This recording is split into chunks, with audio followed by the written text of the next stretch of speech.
Kita lanjutkan ke sifat kimia. Yang pertama adalah kelarutan. Senyawa alkana sebagaimana minyak bumi memiliki kelarutan yang sangat rendah dalam air sehingga umumnya berupa senyawa nonpolar atau tidak larut dengan air. Nah, karakteristik ini kita bandingkan dalam 1 liter larutan di antara dua senyawa antara rantai lurus dan senyawa bercabangnya ya atau iso dalam bentuk isonya.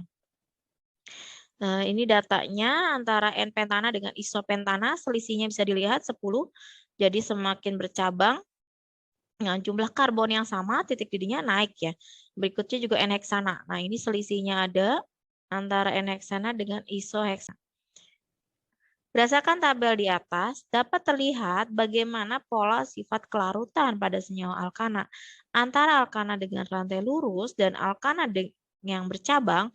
Untuk rantai alkana alifatis lurus, kenaikan massa molekul menurunkan sifat kelarutannya terhadap air. Jadi antara N-pentana dan N-heksana jauh ya kelarutannya ya. Namun untuk jumlah molekul, massa molekul yang sama, N-pentana dan isopentana kan molekulnya sama ya.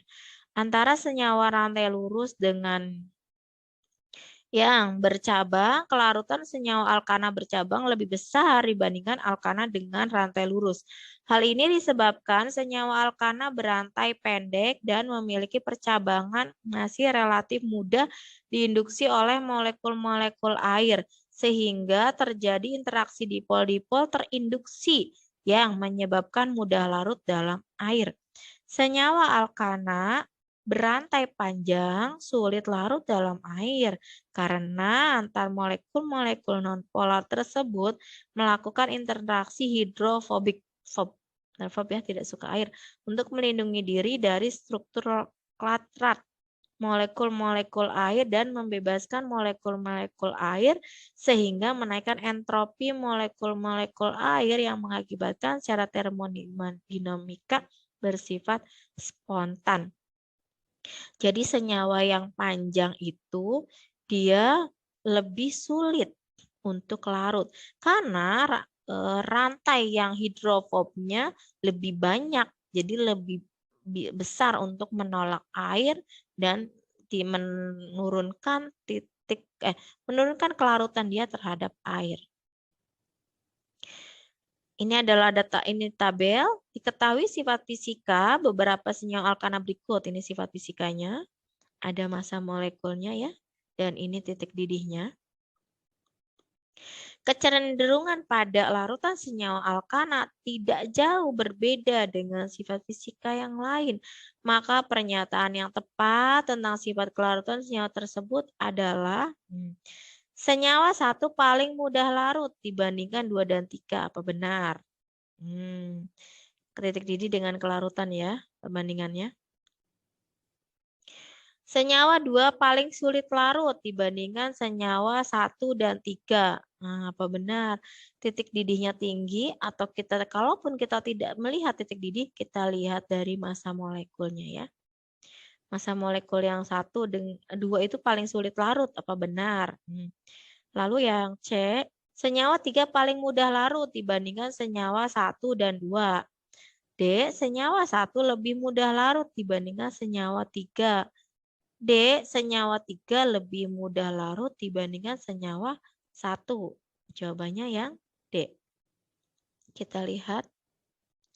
Senyawa 1 itu urutannya nomor 2 ya. Kan tadi yang D adalah senyawa 1 lebih mudah larut dibandingkan yang senyawa 3. Ya, betul. Karena senyawa 3 massa molekulnya lebih besar. Sifat fisika alkana secara umum saling berkaitan antara gaya tarik molekul, titik didih, dan kelarutan. Ketiganya bertambah seiring naiknya massa molekul. Dan untuk senyawa dengan massa molekul yang sama, maka yang rantai lurus akan memiliki sifat fisika lebih tinggi atau lebih besar. Sehingga sudah dapat dipastikan pada ketiga senyawa di atas bahwa urutan kelarutannya adalah 2, 1, lalu 3. 2 paling rendah ya, karena paling besar kelarutannya. Paling 2 ini paling mudah, kok paling besar? kelarutannya. Sehingga pernyataan yang benar adalah senyawa 1 lebih mudah larut dibandingkan senyawa 3. Jadi ini urutan ya, urutannya 2.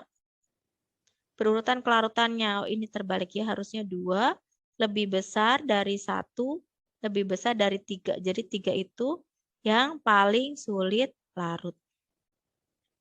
Berdasarkan kecenderungan kelarutan pada senyawa alkana, maka senyawa yang lebih sulit larut dibandingkan senyawa berikut. Nah, perhatikan C-nya berapa? 6. Dan dia bercabang.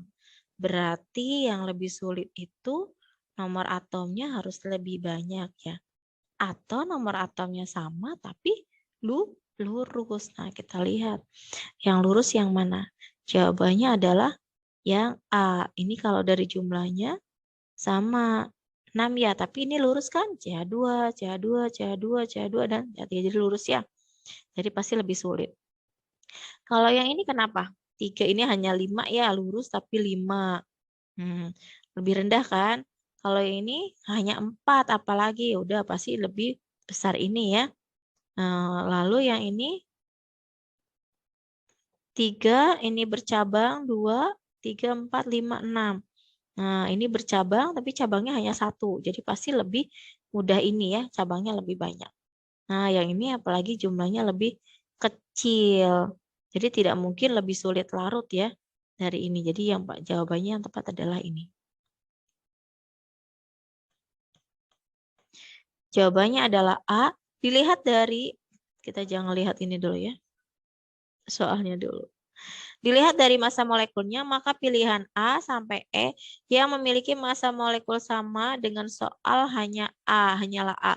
Ditambah lagi A merupakan rantai lurus, sehingga hanya A yang sangat mungkin bersifat lebih sulit larut jika dibandingkan dengan senyawa pada soal, yakni alkana dengan nomor 6 atom karbon dan memiliki rantai cabang. Oke, kita lihat tes yang pertama. Tes A6, apakah bisa 2? Oh, tidak bisa. Kita lihat yang A6 satu dulu. A6 yang pertama ya. Lalu berikutnya yang kedua, ini soalnya. Atau kita kecilkan agar bisa terlihat semuanya, dua soal ini. Ya, semoga bisa terlihat semuanya.